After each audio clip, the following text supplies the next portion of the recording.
ॐ पूर्णमदः पूर्णमिदं पूर्णात् पूर्णमुदच्यते पूर्णस्य पूर्णमादाय पूर्णमेवावशिष्यते। ॐ शान्तिः शान्तिः शान्तिः। शङ्करं शङ्कराचार्यं केशवं बादरायणं सूत्रभाष्य कृतौ वन्दे भगवन्तौ पुनः पुनः। ईश्वरो गुरुरात्मेति मूर्तिभेदविभागिने व्योमवद्व्याप्तदेहाय दक्षिणामूर्तये नमः। ॐ शान्तिः शान्तिः शान्तिः।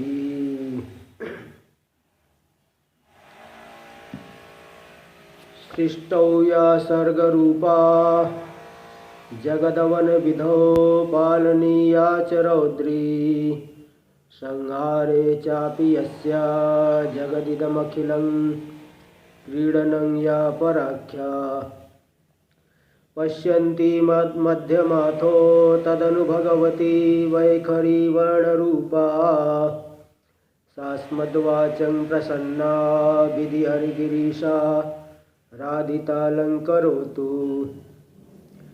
नारायणं नमस्कृत्य नरं चैव नरोत्तमं देवीं सरस्वतीं व्यासं ततो जयमुदीरयेत्। ॐ शान्तिः शान्तिः शान्तिः। बोलिए जगदम्बा भगवती की जय। श्रीमद्देवी भागवत महापुराण की जय। ओम नमः पार्वती पतये देव।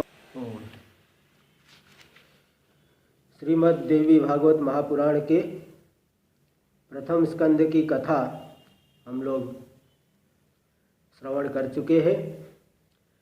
आज से द्वितीय स्कंद की कथा आरंभ किया जाता है। तो प्रथम अध्याय में बहुत सी बातें हम लोगों ने सुना और आखिरी में व्यास जी के चरित्र के विषय में कुछ सुने। उनकी उत्पत्ति आदि की विषय में नहीं आया है, आगे आएगा, अब आगे आ रहा है। द्वितीय स्कंद अथ प्रथमोऽध्याय। ऋषयः ऊचुः आश्चर्यकरमेतत्ते वचनं गर्भहेतुकं संदेहोऽत्र समुत्पन्नः सर्वेषां नस्तपस्विनां। ऋषि लोग सूत जी से फिर प्रश्न कर रहे हैं कि हे सूत जी, ये जो आपका वचन है बहुत ही आश्चर्य करने वाला है, बहुत ही गर्भ हेतुकम, बड़े रहस्य का कारण है, रहस्यपूर्ण है और आश्चर्य उत्पन्न करने वाला है। आपकी बातें सुन करके हम तपस्वियों को भी संदेह उत्पन्न हो गया है। क्या संदेह उत्पन्न हुआ? माता व्यासस्य मेधाविन् नाम्ना सत्यवती चेति च विवाहिता पुरा ज्ञाता राज्ञा संतनुना यथा। हे मेधावी सूत जी, जो वेदव्यास जी की माता सत्यवती पूर्व में बताया गया है, सत्यवती उनकी माता का नाम है। उनका विवाह राजा शांतनु के साथ जिस प्रकार से हुआ है, और दूसरा तस्या पुत्र कथम व्यास सती स्वभवने स्थिता ईदृशी सा कथम राज्ञा पुनः संतनुना वृता तस्यां पुत्रा उभौ जातौ तत्त्वं कथय सुव्रत विस्तरेण महाभाग कथां परम पावनीम। तो जो अपने सती स्वभवने स्थिता, अपने भवन में स्थित रह करके ही, कुंवारी कन्या वाली अवस्था में ही उन्होंने कैसे वेदव्यास जी को पुत्र रूप में उत्पन्न किया, और पुनः शांतनु राजा शांतनु ने पुनः कैसे वर्ण किया उनका, और उनसे पुनः 2 पुत्रों की उत्पत्ति कैसे हुई। इस परम पावनी कथा को आप विस्तार से कहिए। और आप वेदव्यास जी और सत्यवती इन दोनों की उत्पत्ति का भी वर्णन करिए। श्रोतु कामा पुनः सर्वे ऋषय संस्थित व्रता। हम अत्यंत उत्कृष्ट व्रत को धारण करने वाले ऋषि लोग इस कथा को सुनना चाहते हैं। अब सूत जी बता रहे हैं। सूत उवाच प्रणम्य परमां शक्तिं चतुर्वर्ग प्रदायिनीं आदिशक्तिं वदिष्यामि कथां पौराणिकीं शुभां यस्योच्चारणमात्रेण सिद्धिर्भवति शाश्वती व्याजेनापि बीजस्य वाग्भवस्य विशेषतः सम्यक् सर्वात्मनः सर्वैः सर्वकामार्थसिद्धये स्मर्तव्या सर्वथा देवी वांछितार्थ प्रदायिनी। सूत जी बोल रहे हैं कि मैं उस जगत की आदि शक्ति और जो चतुर्वर्ग को देने वाली है, धर्म अर्थ काम और मोक्ष, इन चारों पुरुषार्थों को देने वाली परमा शक्ति आदि शक्ति को प्रणाम करके इस अत्यंत शुभ पुराण संबंधी कथा को कहता हूँ। जिस देवी के बीज मंत्र के उच्चारण मात्र से किसी बहाने से भी अगर उच्चारण हो गया तो भी इच्छित फल की वो प्राप्ति कराती है, इच्छित फल को देती है। तो ऐसी देवी का हमें ही सदा जो है आश्रय लेना चाहिए, सदा स्मरण करना चाहिए। तब कथा आरंभ होता है कि एक बार उपरिचर नाम के बहुत सत्यवादी, सत्य संग्रह धार्मिक, बड़े ही सत्यवादी राजा हुए जो चेदी देश के राजा थे। चेदी देश यहाँ का शिशुपाल था, उस चेदी देश के राजा थे। तो वो जो है बड़े तपस्वी राजा थे। उन्होंने इंद्र को निमित्त करके बहुत घोर तपस्या की। तो उनकी तपस्या से संतुष्ट होकर के देवराज इंद्र ने उन्हें प्रसन्न करने के लिए स्फटिक मणि का बना हुआ एक सुंदर विमान, दिव्य विमान उन्हें दिया। और वो राजा उपरिचर, राजा का नाम था उपरिचर। तो ये राजा सदा ही दिव्य विमान में आरूढ़ हो करके, चढ़ करके विचरण किया करते थे और कभी भूमि पर नहीं उतरते थे, पृथ्वी से ऊपर ही ऊपर चलते रहते थे। इसीलिए उनका नाम हो गया उपरिचर। उपरिचर वसु, उपरिचर नाम के वसु, हाँ वो वसु नाम से प्रसिद्ध हुए। तो ये अत्यंत धर्मपरायण थे। उनकी धर्म पत्नी का नाम था गिरिका, जो बहुत ही रूपवती थी और सुंदरी थी। तो उन उपरिचर राजा उपरिचर के 5 पुत्र हुए जो बड़े ही पराक्रमी राजा थे, जो बड़े ही पराक्रमी थे, वीर थे। तो उन्होंने अपने 5 राजकुमारों को अलग अलग देशों का राजा बना दिया। तो एक बार की बात है, राजा जो उपरिचर वसु थे, उनकी पत्नी गिरिका, ऋतुकाल का समय आया। तो ऋतुकाल में स्नान से पवित्र होकर के राजा से पुत्र प्राप्ति की उसने कामना की। तो जिस समय वो प्रार्थना कर रही, उसी समय उनके पितरों ने राजा से कहा कि हे राजन, मृगों को मार के लाइए। देखो वहां पे आ गया। क्या किए? तद पितरश्चैन मुचुर्जहि मृगानिति तच्छ्रुत्वा चिन्तयामास मास भार्यां ऋतुमतीं तथा पितृवाक्यं गुरुं मत्वा कर्तव्यमिति निश्चितं चचार मृगयां राजा गिरिकां मनसा स्मरन्। तो पितरों ने कहा कि जहि मृगानिति, मृगों को मारिए, जो यज्ञी पशु है तो मृगों को मारिए। तो ऐसा सुन करके अब इधर जो है पत्नी प्रार्थना कर रही है कि मेरा ऋतुकाल सफल हो जाए, और पितर लोग जो है पितर लोग कह रहे हैं कि जाओ मृगों को मार के लाइए। तो उन्होंने सोचा किसका वाक्य ज़्यादा गुरुतर है, ज़्यादा महत्वपूर्ण है।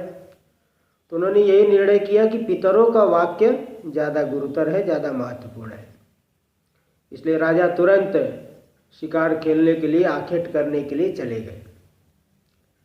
मन ही मन पत्नी गिरिका का स्मरण करते हुए राजा जा रहे हैं। तो जब वन में पहुंचे तो उन्हें पत्नी का बहुत ही स्मरण आने लगा। तो अपनी सुंदर पत्नी के ध्यान से एकाएक उनका वीर्य स्खलित हो गया। तो राजा ने शीघ्र ही स्खलित वीर्य को एक बरगद के पत्ते पर रख लिया और वह वीर्य व्यर्थ न हो। और पत्नी का ऋतुकाल है ऐसा जान करके निश्चय किया कि मेरा तेज सर्वथा अमोघ है, इसलिए मैं इस अपने तेज को रानी के पास भेज दूं। तो राजा ने उस वीर्य को बरगद के एक दोने में रखकर रानी के पास भेजने लगे। उन्होंने उस वीर्य को अभिमंत्रित कर दिया और पास ही बैठे एक बाज पक्षी को बुला करके कहा, हे महाभाग गृहाणेदं महाभाग गच्छ शीघ्रं गृहं मम। हे महाभाग, तुम इसे ग्रहण करो और शीघ्र ही मेरे घर चले जाओ और जा करके मेरी पत्नी गिरिका को दे देना, क्योंकि आज उसका ऋतुकाल है। सूत उवाच इत्युक्त्वा प्रददौ पर्णं सेनाय नृपसत्तमः स गृहीतोत्पत उत्पपातासु गगनं गतिवित्तमः। ऐसा बोल करके उस पत्ते को शेन पक्षी को, बाज पक्षी को राजा ने दे दिया और वह बाज पक्षी उस पत्ते को लेकर के अत्यंत तीव्र गति से आकाश में उड़ने लगा और वह अपनी चोंच में ये पत्ता ले जा रहा है, दोने को लेके जा रहा है। उस बाज पक्षी को देख करके एक दूसरा बाज पक्षी सोचा कि कोई मांस का टुकड़ा है, उसकी चोंच में दोना है, उसको देख करके उसे लगा कि मांस का टुकड़ा है। तो उसको पाने के लिए उसने इस बाज पक्षी से युद्ध करने लगा। दोनों के बीच में चोंचों का युद्ध होने लगा, परस्पर एक चोंचों से एक दूसरे के ऊपर प्रहार करने लगे। इस युद्ध में ही वो वीर्य वाला दोना जमुना जी के जल में गिर गया। दोने के गिर जाने पर दोनों पक्षी वहाँ से अपनी अपनी इच्छा अनुसार दिशा में चले गए। अब वो तो गिर ही गया, किंतु उस दोने में रखे हुए वीर्य को एक मछली ने खा लिया। देखिए इसमें दिया है वो मछली कौन थी। एक बार क्या है, एक अद्रिका नाम की एक अप्सरा थी। वह निर्वस्त्र होकर के कपड़े निकाल करके जल क्रीड़ा कर रही, जल में खेल रही थी। उसी पास ही में एक ब्राह्मण किनारे पे, यमुना जी का किनारा है, तो उस यमुना जी के किनारे पे एक ब्राह्मण संध्या वंदन कर रहे थे। उस अद्रिका नाम के अप्सरा ने उस ब्राह्मण का पैर पकड़ लिया, पकड़ के खींचने लगी और प्राणायाम करते हुए ब्राह्मण ने देखा, अरे इसने तो ये स्वेच्छाचारिणी स्त्री मेरा पैर पकड़ लिया है।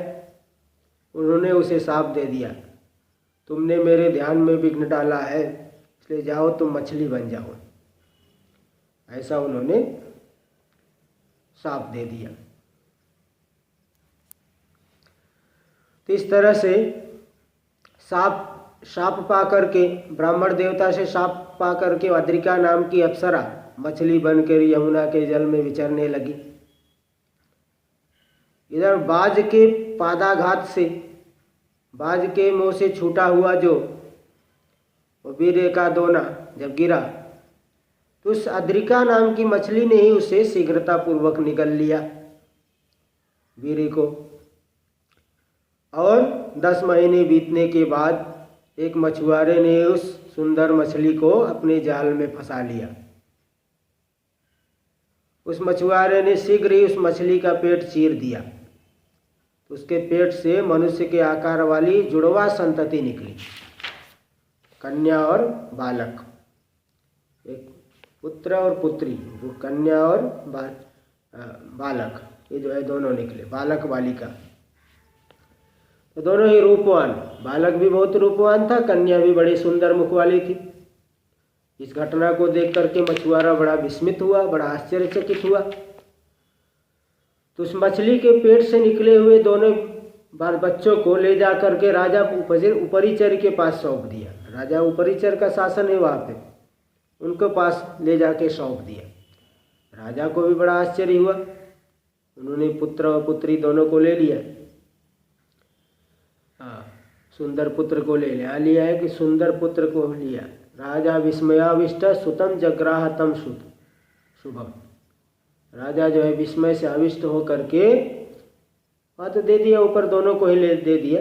तो पुत्र को ले लिया, पुत्री को भी ले लिया।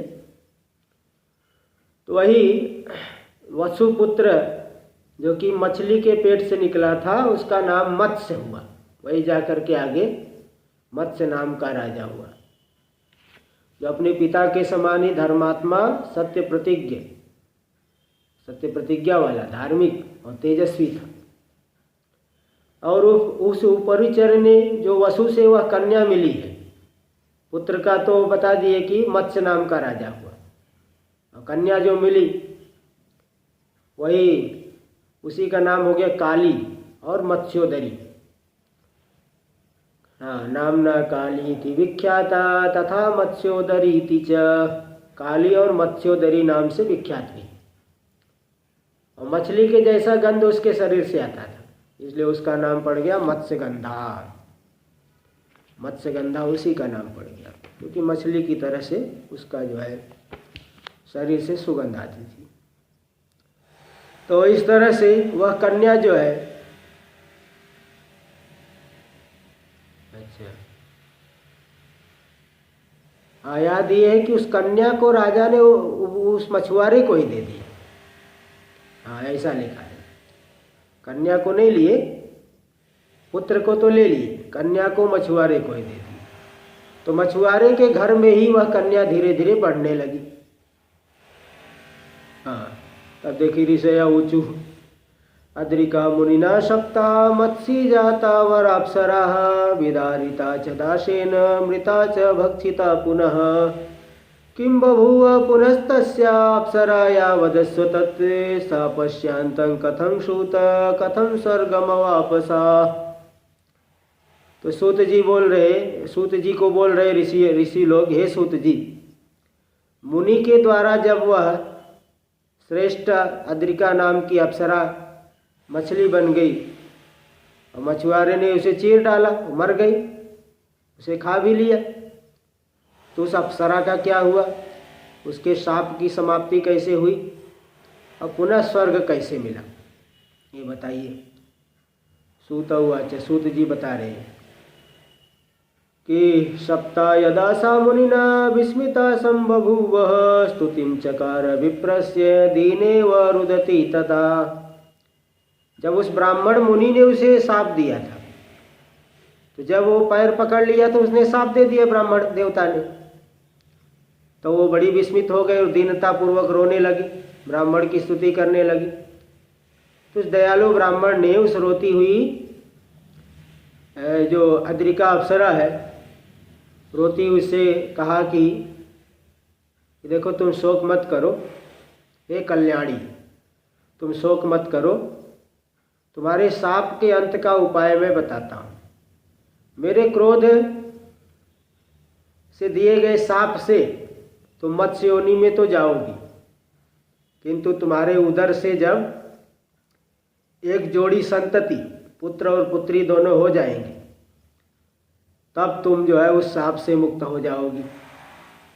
तो इसलिए यमुना के जल में मछली का शरीर प्राप्त करके और 2 संतानों को उत्पन्न करके वह मर गई और शाप से भी मुक्त हो गई और सुंदर शरीर धारण करके स्वर्ग चली गई। इस तरह से जो व्यास जी की माता है सत्यवती, जिनका पहले का नाम था मत्स्यगंधा, तो मत्स्यगंधा का जन्म हुआ। और दास और दास इसमें अंतर होता है। दास यानी नौकर और दास यानी धीवर। तो दास राज के घर में पालन पोषण उसका किया जाने लगा, बढ़ने लगा। धीवर राजा के, धीवर राज, दास राज।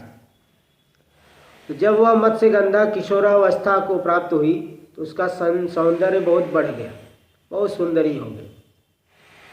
तो अपने उस दास निषाद राज की कन्या निषाद राज के संपूर्ण कार्यों को करती रहती थी। इस तरह से प्रथम अध्याय का पूरा हुआ है कि कथा पूरी हुई। अथ द्वितीयोऽध्यायः। सूत उवाच एकदा तीर्थयात्रायां व्रजन् पाराशरो मुनिः आजगाम महातेजः कालिन्द्यास्तटमुत्तमम् निषादवाह धर्मात्मा कुर्वन्तं भोजनं तदा प्रापयस्य परं पारं कालिन्द्या उडुपेन माम्। सूत जी बता रहे ऋषियों को कि एक बार तीर्थ यात्रा में जा रहे थे पराशर मुनि, जो कि वेदव्यास जी के पिताजी हैं। तो उस पराशर मुनि वो तीर्थ यात्रा में जा रहे हैं। तो तीर्थ यात्रा करते हुए वो यमुना नदी के तट पर आए और यमुना नदी को पार करना चाहते हैं। तो उन्होंने उस निषाद राज से कहा, निषाद से कहा, जो कि उस समय भोजन कर रहा था, कि प्रापयस्य परम पारम कालिंद्या उडुपेन मां, मुझे इस नौका से तुम यमुना के पार पहुंचा दो। तब निषाद ने सुन करके, जो कि भोजन कर रहा है, तो अपनी उस सुंदर युवा पुत्री को कहा, मत्स्यगंधा को, उडुपेन मुनिं बाले परम पारम नयस्य गंतुकामोस्ति धर्मात्मा तापसोऽयं शुचिस्मिते।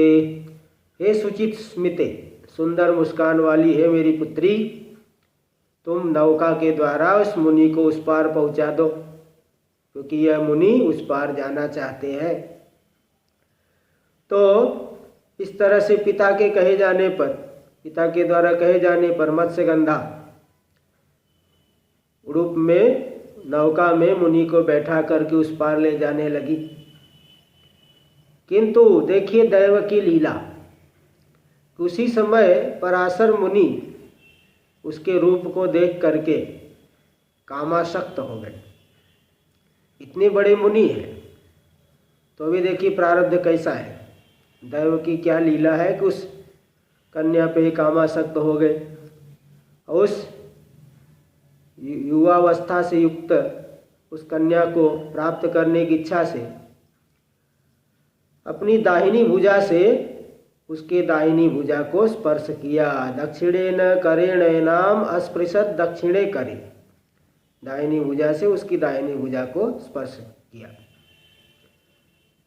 तो ऐसा देख करके वो बड़े मंद मुस्कान से बोली कि जो आप कर रहे हैं। तमुवाच सीतापांगी स्मितपूर्वमिदं वचः कुलस्य सदृशं वः किं श्रुतस्य तपसश्च किम्। तो उस सीतापांगी कटाक्ष वाली उस जो है कन्या ने मुस्कुराते हुए कहा, ये जो आप कर रहे हैं आपके कुल, तपस्या और श्रुत, जो वेद ज्ञान के अनुरूप है क्या आप जो कार्य कर रहे हैं? आप तो वशिष्ठ जी के वंशज हैं, अत्यंत शील और अत्यंत उत्तम कुल से युक्त है, फिर भी मनमथ के द्वारा पीड़ित होकर के, कामदेव से पीड़ित होकर के ऐसा अभद्र कार्य को क्यों कर रहे हैं? ऐसा उसने चेताया। ते हे ब्राह्मण श्रेष्ठ, ब्राह्मण सत्तम, इस पृथ्वी पर मनुष्य जन्म श्रेष्ठ है, और उस मनुष्य जन्म में भी, मनुष्य योनि में भी ब्राह्मण का शरीर मिल जाना उससे भी श्रेष्ठ है।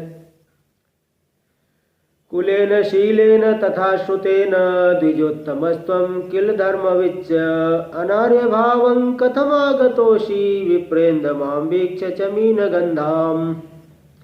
आप अत्यंत कुल से भी, शील से भी, श्रुत जो श्रवण आदि वेद अध्ययन आदि से युक्त है, धर्म को जानने वाले हैं, फिर भी इस कदाचार को क्यों कर रहे हैं?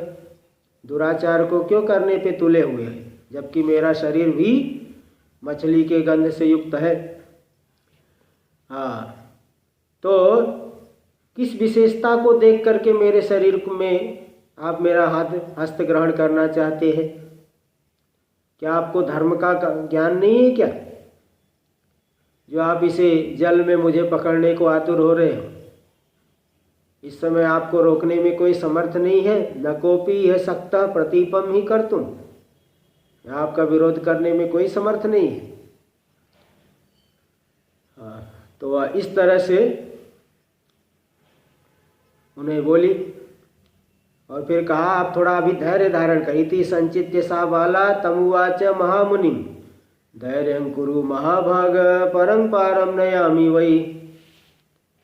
आप जरा धैर्य धारण करिए, अभी मैं उस पार पहुंचा देती हूँ।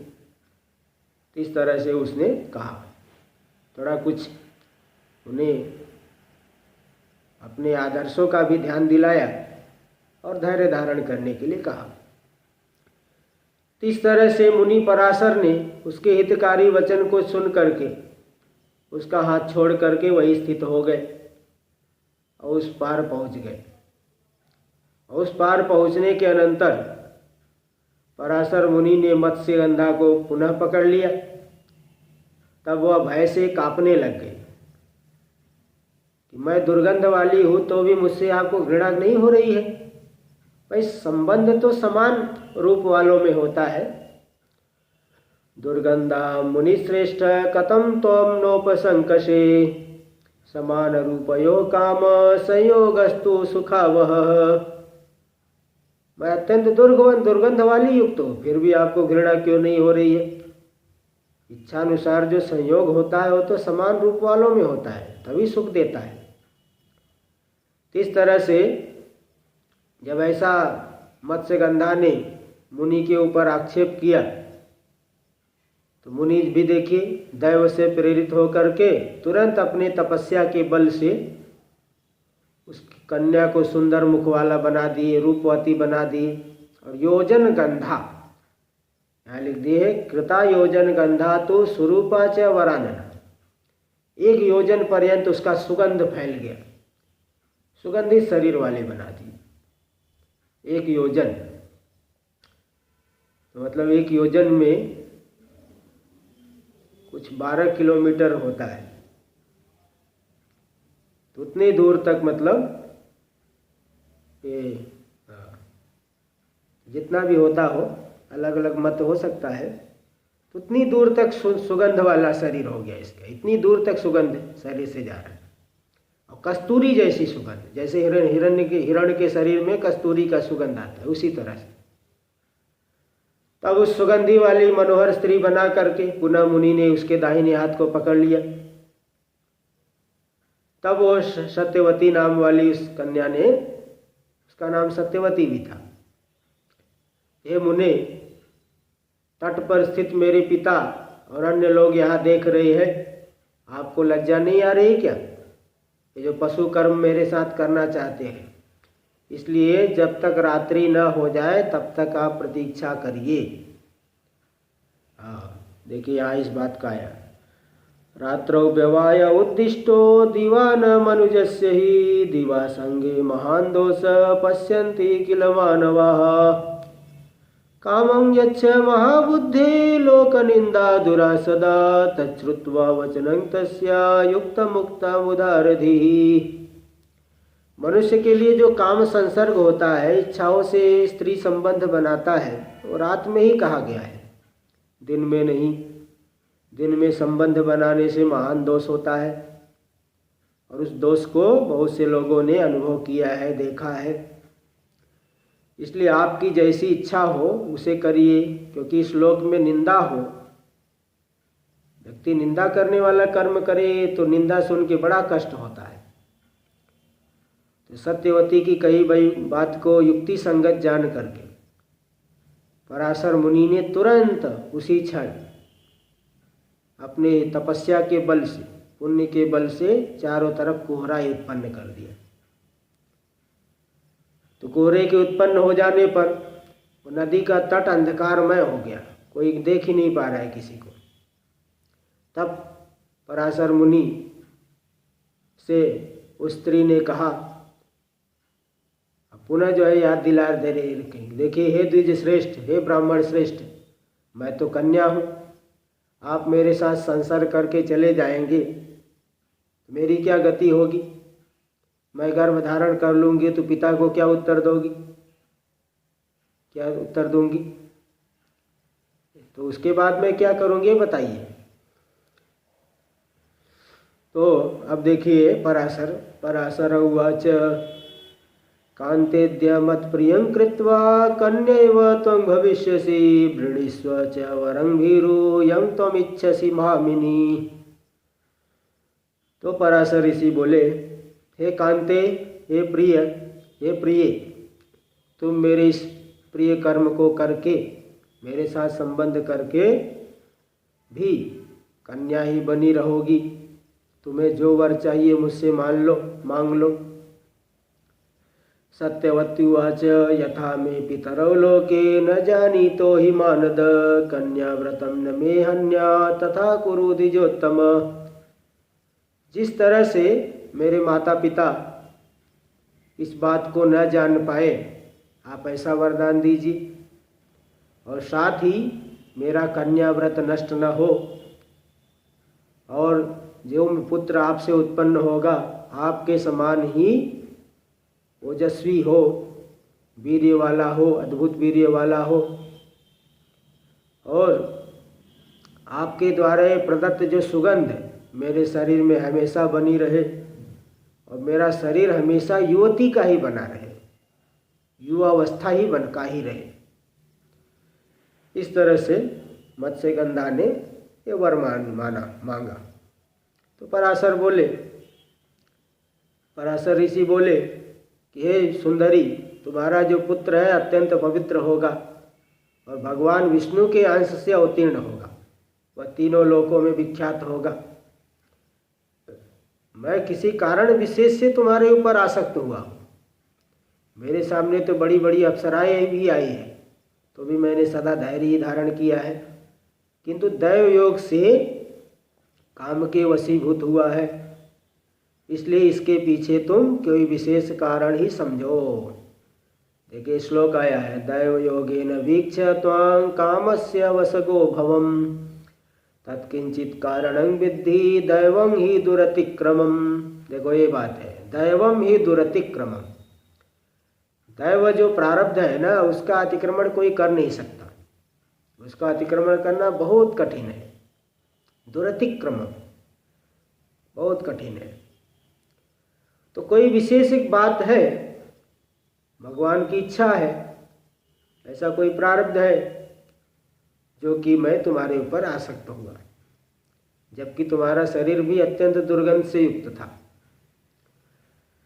तो तुम्हारा जो पुत्र होगा पुराणों का रचयिता होगा, वेदों का विभाग करने वाला, और तीनों लोकों में विख्यात होगा।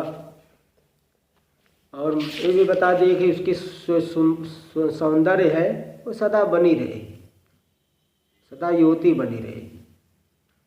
इस तरह से सब बातें बता दिए थे। हाँ, तो अब सूत जी बता रहे हैं, इसके अनंतर पराशर मुनि ने उस कन्या के साथ संसर्ग किया, और संसर्ग करने के अनंतर यमुना नदी में स्नान करके वहाँ से शीघ्र ही चले गए। तो वह सत्यवती भी तत्काल गर्भवती हो गई। उसने समयानुसार यमुना जी के द्वीप में कामदेव के समान सुंदर पुत्र को उत्पन्न किया। उत्पन्न होते ही वह तेजस्वी पुत्र अपनी माता से बोला, हे माता, मैंने मन में तपस्या का निश्चय करके ही तुम्हारे गर्भ में प्रवेश किया था, इसलिए हे महाभागे, अब मैं अपनी इच्छानुसार जाता हूँ, अब मैं जाऊँगा। इसलिए आप भी अपनी इच्छानुसार जहाँ चाहे चली जाए। हाँ, इच्छानुसार चली जाए, मैं तो तपस्या के लिए जा रहा हूँ। और आपको जब मेरी आवश्यकता पड़े तो मेरा स्मरण कर लेना, मैं अवश्य ही आऊँगा। जब कोई उत्तम कार्य आ पड़े तो आप मुझे मेरा शीघ्र स्मरण कीजिए, मैं उपस्थित हो जाऊँगा। मेरी चिंता छोड़ करके सुखपूर्वक रहिए। इस प्रकार से व्यास जी ऐसा बोल करके चले गए और सत्यवती भी अपने पिता के पास चली गई। किसी को कुछ मालूम ही नहीं पड़ा है वरदान के महात्म्य से। तो यमुना के द्वीप में जन्म दिया था, इसलिए वो बालक का नाम द्वैपायन, कृष्ण द्वैपायन ऋषि इसीलिए हम लोग बोलते हैं, जगह यहाँ पुराणों में आता है। तो भगवान विष्णु के अंशावतार होने के कारण उत्पन्न होते ही वह बालक बड़ा हो गया और अनेक तीर्थों में स्नान करता हुआ उत्तम तप करने लगे। तो इस तरह से द्वैपायन मुनि उत्पन्न हुए। उन्होंने ही कलयुग को समीप जान करके बाद में वेदों को अनेक शाखाओं में विभक्त किए, वेदों का विस्तार किए, इसलिए उनका नाम वेदव्यास पड़ गया। नाना प्रकार की पुराण संहिताओं को और श्रेष्ठ महाभारत की रचना की और उसे उन सभी को वेदों का विभाग करके जो सुमंतु, जैमिनी, पैल, वैशंपायन, असित, देवल, सुखदेव जी, इन सबको पढ़ाए और पुराण तो सूत जी को भी पढ़ाए हैं, ये बात आ चुकी है। इस तरह से आप लोगों को मैंने सत्यवती की उत्पत्ति का और सत्यवती के पुत्र व्यास जी की उत्पत्ति का वर्णन कर दिया, इसलिए आप लोगों को इस विषय में संदेह नहीं रहना चाहिए। और महापुरुषों के जीवन से हमें गुण ही ग्रहण करना चाहिए। ऐसा नहीं कि अरे वैसे कैसे आक्षेप करते, अरे व्यास जी का कैसे जन्म हो गया, ऐसा कैसे ऋषि ने कर लिया। वो तो कोई दैवी प्रेरणा ही थी, नहीं तो वेदव्यास जी का जन्म कैसे होता। इस तरह से कथा का जो है ना, ये प्रारब्ध से संबंध रहता है, कुछ न कुछ प्रारब्ध की वजह से होता है। ये सब बातें समझ लेना चाहिए। तो किसी विशेष कारण से मुनि व्यास का और मछली के पेट से सत्यवती का जन्म, फिर पराशर मुनि के साथ उनका संयोग और फिर राजा शंतनु के साथ सत्यवती का विवाह भी हुआ। नहीं तो मुनि पराशर का चित्त कामासक्त क्यों होता बताइए, जो अप्सराओं के सामने भी इतना धैर्य धारण किए हुए थे, ऐसा आचरण कैसे कर सकते हैं। ये सब अत्यंत आश्चर्य उत्पन्न करने वाली एक कथा आई। इस कथा को जो सुनता है, श्रुत्वा पापाच्चनो मुक्तो नरो भवति सर्वथा, ये तच्छुभमाख्यानं शृणोति श्रुतिमान् नरः, न दुर्गतिमवाप्नोति सुखी भवति सर्वदा। इस आख्यान को सुन करके मनुष्य पाप से मुक्त हो जाता है, वह कभी भी दुर्गति की प्राप्ति नहीं करता, सर्वदा सुखी होता है। इस तरह से द्वितीय अध्याय की कथा पूरी हुई। द्वितीय स्कंध का द्वितीय अध्याय, अथ तृतीयोध्याय। अब तीसरा अध्याय आरंभ करते हैं।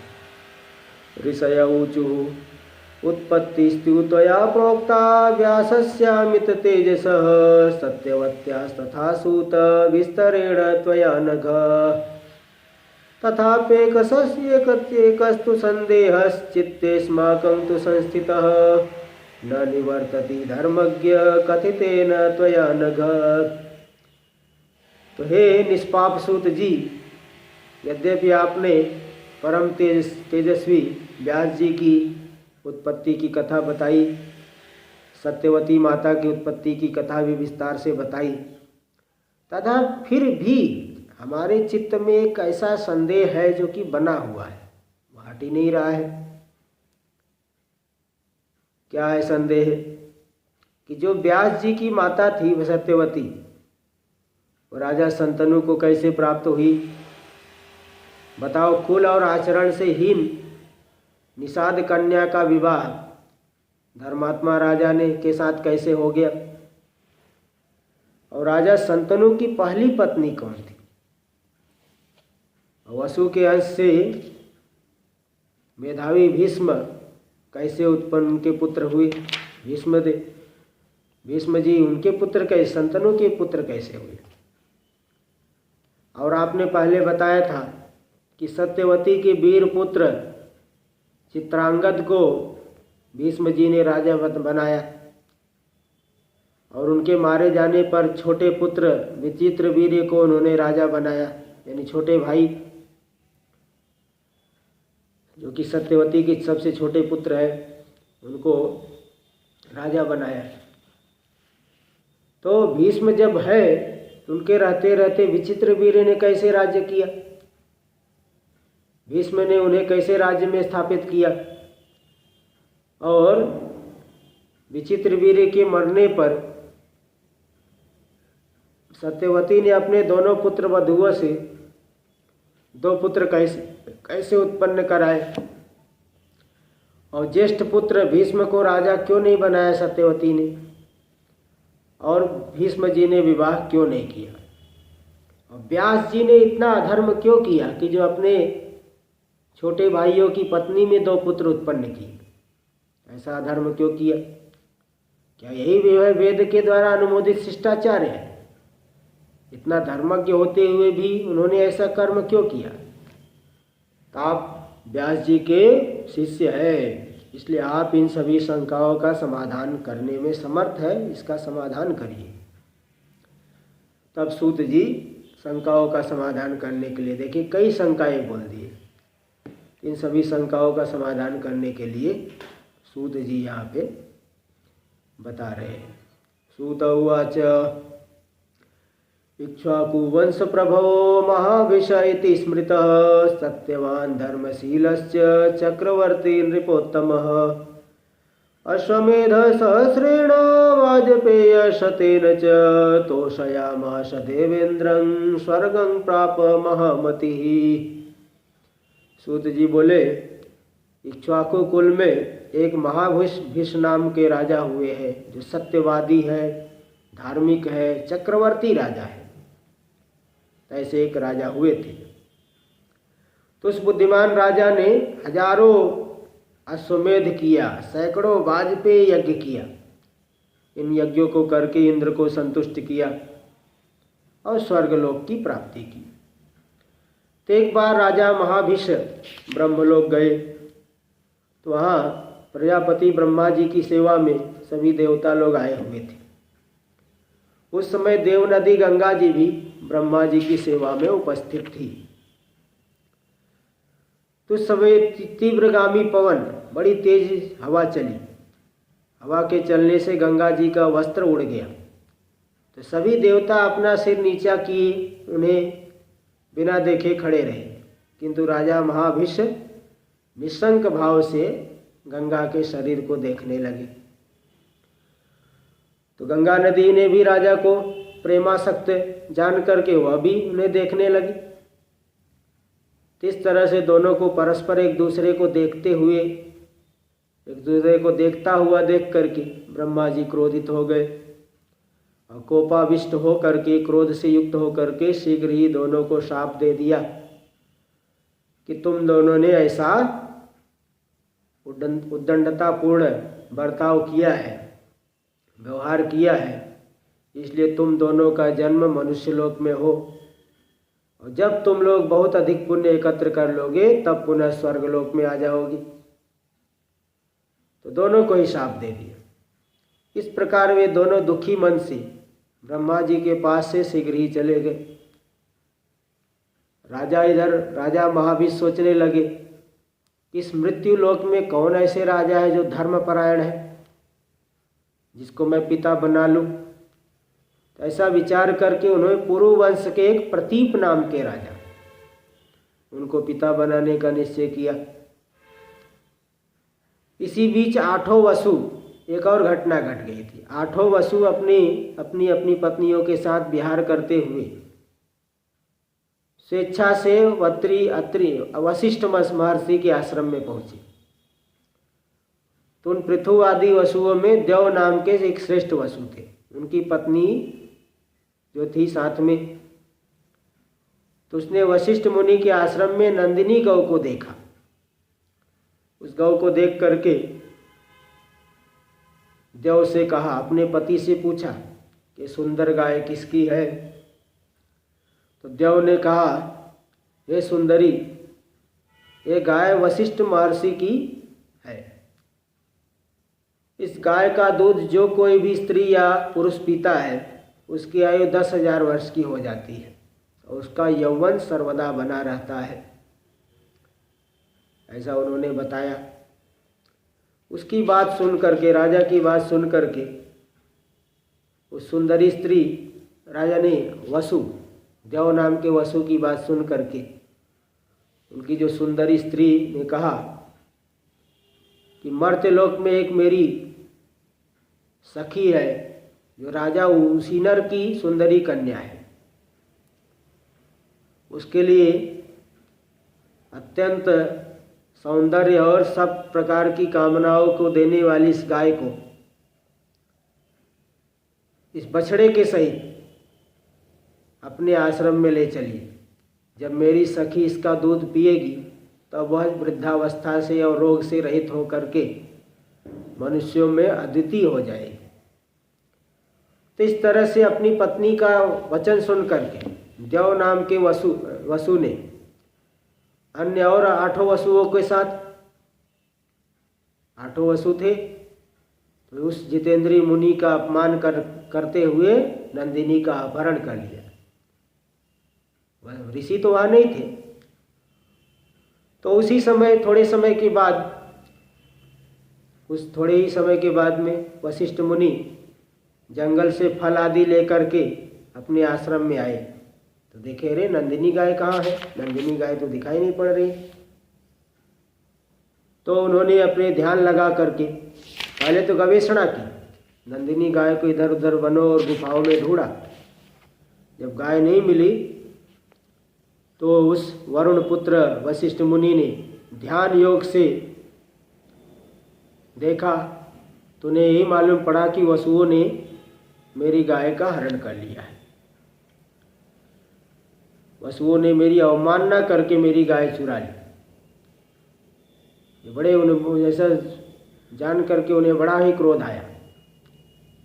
उन्होंने तुरंत साफ दे दिया कि जो भी ये 8 वसु मेरी गाय को चुराए हैं वे सभी के सभी मनुष्य योनि में जन्म लेंगे, इसमें कोई संदेह नहीं है। थोड़े समय बाद उन वसुओं को ये बात मालूम पड़ी तो उनका मन भी खिन्न हो गया, वे बड़े दुखी हो गए और वहाँ से वे चल दिए, क्योंकि साफ मिल गया एक मनुष्य लोक में जन्म लेना पड़ेगा। तो ये जान करके वो ऋषि वशिष्ठ के पास पहुँचे और उनके शरणागत हो गए। तब धर्मात्मा वशिष्ठ मुनि ने उन वसुओं से कहा कि तुम 8 के बीच में जो 7 वसु हैं वे लोग तो 1-1 वर्ष के अंतराल में सांप से मुक्त हो जाएंगे, किंतु जिस वसु ने मुख्य रूप से हरण किया है, देव नाम के वसु ने, वह बहुत लंबे समय तक मनुष्य शरीर में रहेगा। 7 लोगों की तो मुक्ति हो जाएगी जल्दी 1-1 वर्ष के अंतराल में, लेकिन देव नाम के वसु की मुक्ति लंबे काल, बहुत दिनों के बाद हो, बहुत समय के बाद। तो सांप को प्राप्त करके अब और उसकी मुक्ति के उपाय को जान करके वसु वहाँ से चले। तो उसी मार्ग में अब इधर गंगा जी और जो राजा थे महाभिष, वे दोनों भी सांप प्राप्त करके ऊपर से आ रहे हैं। तो गंगा जी को देख करके उन 7-8 वसुओं ने चिंतातुर, वे भी चिंतातुर है, गंगा जी भी चिंतातुर है, गंगा जी को प्रणाम करके कहा, हे देवी, हम तो देवता लोग हैं, अमृत पीने वाले हैं, मनुष्य के शरीर से कैसे उत्पन्न होंगे? ये बड़ी चिंता का विषय है। इसलिए नदियों में श्रेष्ठ हे देवी, आप ही मानुषी बनकर के हम लोगों को जन्म दे दीजिए। पृथ्वी पर संतनु नाम के एक राजर्षि है, आप उन्हीं की भार्या बन जाओ और जब हमारा जन्म हो तो एक को हम लोगों को जल में छोड़ती चली जाओ। ऐसा करने से हम लोग भी सांप से मुक्त हो जाएंगे, इसमें संदेह नहीं है। गंगा जी ने भी तथास्तु कह के वहाँ से चली गई।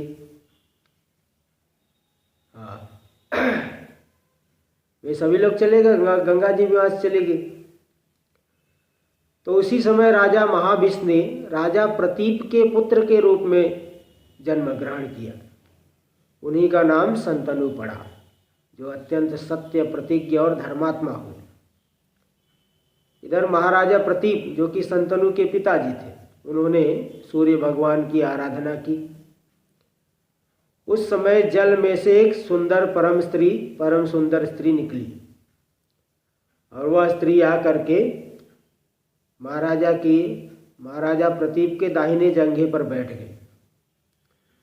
उस दाहिने जंघे पर बैठी स्त्री से राजा ने पूछा, हे सुंदरी, तुम मुझसे बिना पूछे मेरे शुभ दाहिने जंघे पर क्यों बैठ गई?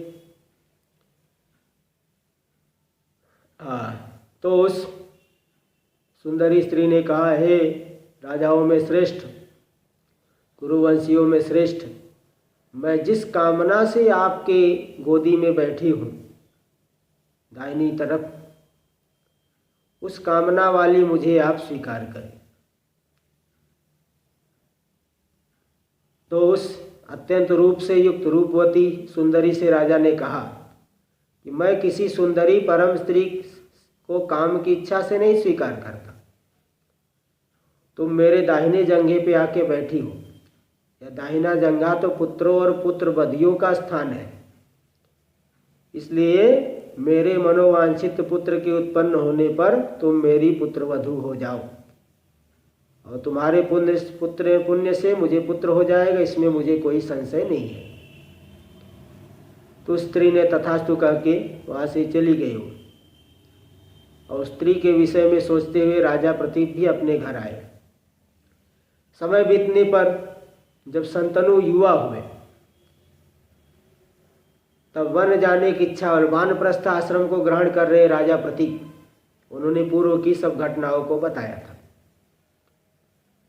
तो सारी बात बता करके राजा ने अपने पुत्र संतनु से कहा कि यदि वो सुंदरी बाला तुम्हें कभी वन में मिल जाए और अपनी अभिलाषा प्रकट करे, तो उससे तुम ये नहीं पूछना तुम कौन हो, यह मेरी आज्ञा है, और उसे तुम अपनी धर्म पत्नी बना लेना। सूत उवाच एवं संदिश्य तं पुत्रं भूपति प्रीतमानसः दत्त्वा राज्य श्रियं सर्वां वनं राजा विवेशः। तत्रापि च तपस्तप्त्वा समाराध्य पराम्बिकां जगाम स्वर्गं राजासौ देहं त्यक्त्वा स्वतेजसा। राज्यं प्राप्य महातेजः शन्तनु सार्वभौमिकं प्रजां वै पालयामास धर्मदंडो महीपतिः। इस प्रकार से पुत्र को आदेश दे करके राजा प्रतीप प्रसन्नता पूर्वक संपूर्ण राज्य को सौंप करके वन चले गए, और वहाँ वे जाकर तपस्या करके आदि शक्ति भगवती जगदम्बिका की आराधना करके उन्हें प्रसन्न करके अपने शरीर को छोड़ करके स्वर्गलोक चले गए। इधर राजा संतनु ने सार्वभौम राज्य प्राप्त कर लिया और धर्मपूर्वक प्रजा का पालन करने लगे। आगे की कथा हम लोग अगले प्रवचन में सुनेंगे। बोलिए जगदम्बा भगवती की जय। श्रीमद्देवी भागवत महापुराण की जय। ओम नमः पार्वती पतये हर हर महादेव। ओम पूर्णमदः पूर्णमिदं पूर्णात् पूर्णमुदच्यते पूर्णस्य पूर्णमादाय पूर्णमेवावशिष्यते। ओम शांति शांति शांति। शंकरं शंकराचार्यं केशवं बादरायणं सूत्रभाष्य कृतौ वन्दे भगवन्तौ पुनः पुनः। ईश्वरो गुरुरात्मेति मूर्तिभेदविभागिने व्योमवद्व्याप्तदेहाय दक्षिणामूर्तये नमः। ओम शांति शांति शांति।